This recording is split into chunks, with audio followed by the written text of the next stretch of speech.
Breaking news ప్రభుత్వ భూములు ఎవరు కొన్నా సరే బీఆర్ఎస్ ప్రభుత్వం వచ్చాక వెనక్కి తీసుకుంటామన్నారు కేటీఆర్. ఈ కామెంట్స్ పై కాంగ్రెస్ ప్రభుత్వం సీరియస్ అయింది. గత బీఆర్ఎస్ పాలనలో అమ్మిన భూముల లెక్కలు వెలికితీసింది ప్రభుత్వం. ఈ భూముల్లో నరికిన చెట్ల విషయంలో నిబంధనల ఉల్లంఘన ఎంతగా చేశారో వివరాలు సేకరిస్తున్నారు అధికారులు. కొనుగోలుదారులకు నోటీసులు ఇచ్చే విషయం కూడా పరిశీలిస్తున్నారు.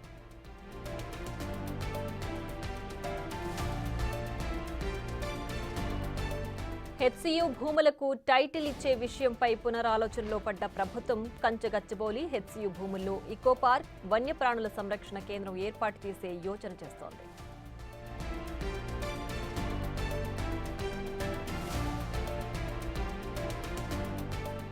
వన్యప్రాణులున్న భూముల్లో నిర్మాణాలు చేయొద్దని కోరుతున్నారు పర్యావరణవేత్తలు, విద్యార్థులు. ఈ పరిస్థితుల్లో హెచ్సియు ఫోర్త్ సిటీకి తరలించి ఇక్కడ వన్యప్రాణి సంరక్షణ కేంద్రం, ఇకో పార్క్ నిర్మాణం దిశగా చర్యలు చేపడతామని చెబుతున్నాయి ప్రభుత్వ వర్గాలు.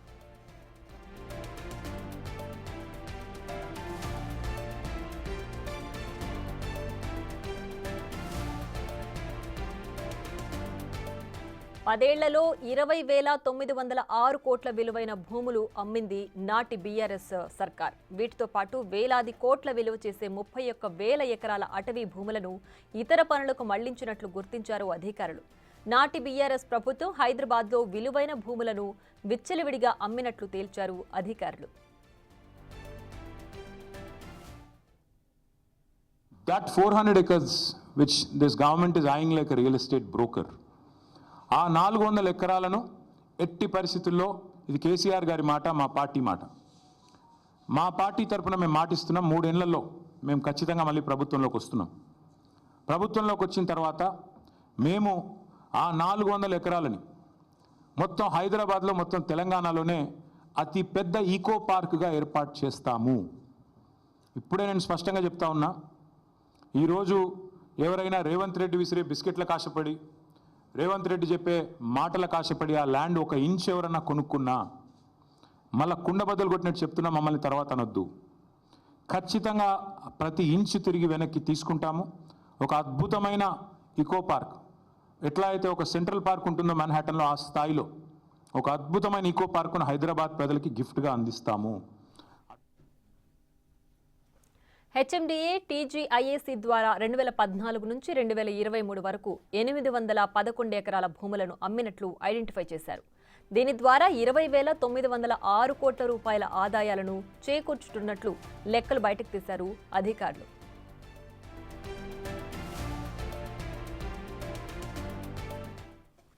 ఇక ఇదే అంశానికి సంబంధించి పూర్తి డీటెయిల్స్ మా ప్రతినిధి వాసు లైవ్ లో అందించడానికి సిద్ధంగా ఉన్నారు. రైట్ వాసు, చెప్పండి, కంచగచ్చబౌలి భూ వివాదం ఓ కొలిక్కొచ్చిందని అనుకోవచ్చంటారా? కేటీఆర్ చేసిన వ్యాఖ్యల్ని ఏ విధంగా అర్థం చేసుకోవాలి? తమ ప్రభుత్వం వస్తే ఆ భూములను ఎవరు కొన్నా సరే మేము వెనక్కి తీసుకుంటామని చెప్పే ఆ వ్యాఖ్యల్ని ఏ విధంగా అర్థం చేసుకోవాలి? రేఖా, ప్రభుత్వ భూములు ఎవరు కొన్నా బీఆర్ఎస్ ప్రభుత్వం వచ్చాక వచ్చేది మేమే అంటూ కూడా కేటీఆర్ వ్యాఖ్యలు చేస్తూ కూడా ఎవరు భూములు కొన్నా వెనక్కి లాక్కుంటామని చేసిన వ్యాఖ్యలపై తెలంగాణ కాంగ్రెస్ ప్రభుత్వం సీరియస్ అయింది.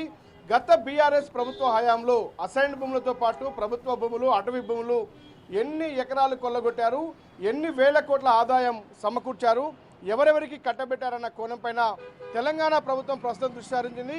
ఆ భూముల్లో ఉన్నటువంటి మొక్కలతో పాటు, జంతువులతో పాటు ఎలాంటి చారిత్రక కట్టడాలను వాళ్ళు ధ్వంసం చేశారన్న అంశంపైన కూడా ప్రభుత్వం ఆరా తీస్తుంది.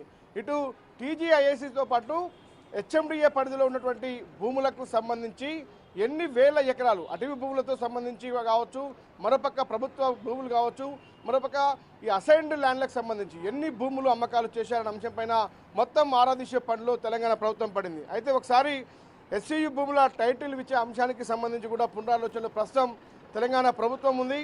అయితే కంచగచ్చిబౌలి భూముల్లో ఎకో పార్కు, వన్యప్రాణుల సంరక్షణ కేంద్రం ఏర్పాటు చేసేందులో కూడా ప్రభుత్వం ఉన్నట్టుగా తెలుస్తూ ఉంది. అవసరమైతే 4th సిటీకి, సెంట్రల్ యూనివర్సిటీకి తరలించేటువంటి యోచనలు కూడా ఉన్నట్టుగా తెలుస్తుంది. అయితే వన్యప్రాణులు సంబంధించి కూడా భూముల్లో నిర్మాణాలు చేయొద్దని కోరుతున్నటువంటి పర్యావరణ వేత్తలకు సంబంధించినటువంటి వ్యవహారంలో కూడా ఇటు ఒక విద్యార్థులు చాలా పెద్ద ఎత్తున కూడా ఆందోళన చేస్తున్న పరిస్థితుల్లో కూడా ఆ సమస్య పరిష్కారానికి ఇప్పటికే 3 మంత్రులతో కమిటీ వేసింది. ఆ కమిటీ కూడా చర్చలకు సిద్ధమవుతోంది. రేపు ఈ 3 మంత్రుల కమిటీ కూడా భేటీ కాబోతా ఉంది. భేటీ అయిన తర్వాత ఏ విధంగా చర్చలకు వెళ్ళాలి అన్న ఒక డేట్ను కూడా ఫిక్స్ అయిపోతుంది. అయితే ప్రస్తుతం బీఆర్ఎస్ ప్రభుత్వంలో ఏదైతే భూముల అమ్మకాలకు సంబంధించి కూడా గడిచిన 10 ఏళ్ల కాలంలో దాదాపు 30,000 కోట్ల రూపాయలకు సంబంధించినటువంటి భూములు అమ్మకాలు చేసి ఆ ఖజానాకు తరలించినటువంటి పరిస్థితి. ఇక వీటితో పాటు వేలాది కోట్ల విలువ చేసే 31,000 ఎకరాల అటవీ భూములను కూడా ఇతర పనుల కోసం బీఆర్ఎస్ ప్రభుత్వం వాడుకున్నటువంటి పరిస్థితికి సంబంధించి అధికారులు ఇప్పటికే లెక్కలు తీశారు. ఇక 10 ఏళ్లలో అప్పటి బీఆర్ఎస్ ప్రభుత్వం హైదరాబాద్లో విలువైన భూములు విచ్చలవిడిగా అమ్మినట్టుగా కూడా గుర్తించింది.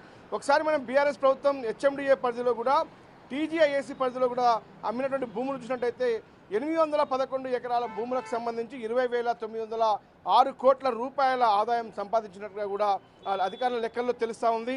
ఇక కోకాపేట, బుద్వేలు, ఉప్పలు, బాగాయత్ తదితర ప్రాంతాల్లో కూడా భూములు ప్లాట్లుగా మార్చి విక్రయించింది.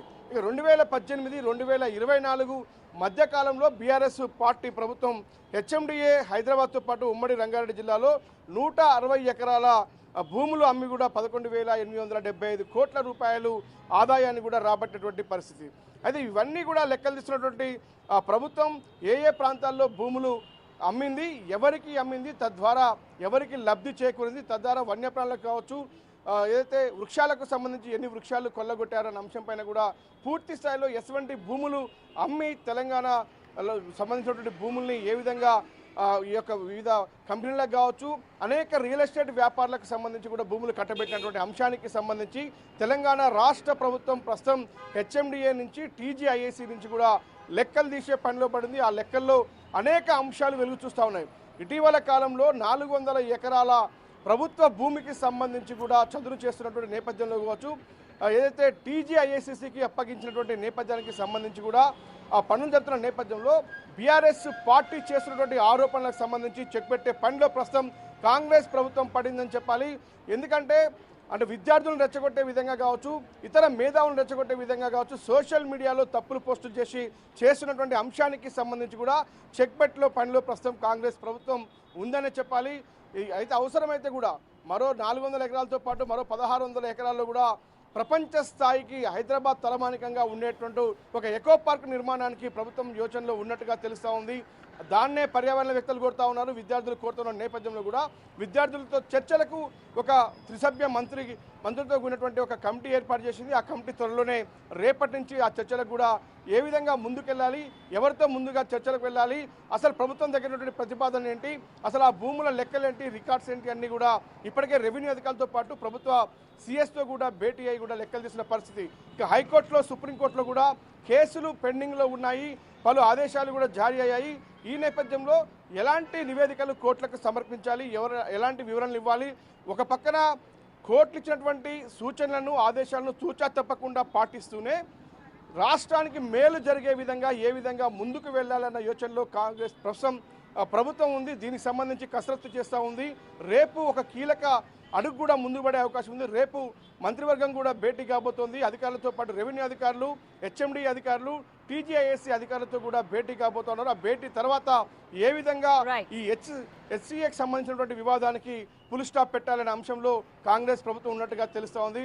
మొత్తానికైతే ఈ వివాదానికి ఏ విధంగా తెరదింపాలి అన్న ఆలోచనలో ప్రభుత్వం వెళ్తున్న నేపథ్యంలో బీఆర్ఎస్ పార్టీ బీఆర్ఎస్ పార్టీ చేస్తున్నటువంటి అసత్య ఆరోపణలకు సంబంధించి కావచ్చు, ఒక పెద్ద ఎత్తున వాళ్ళు చేస్తున్నటువంటి ఒక తప్పుడు ప్రచారానికి సంబంధించి చెక్ పెట్టే విధంగా ప్రస్తుతం అయితే ప్రభుత్వం అన్ని ఏర్పాటు చేసిన పరిస్థితి. ఇక గత బీఆర్ఎస్ ప్రభుత్వంలో చేసినటువంటి అవినీతి అక్రమాలకు సంబంధించి లెక్కలు తీసే పనిలో ప్రస్తుతం ప్రభుత్వం పడింది. రైట్.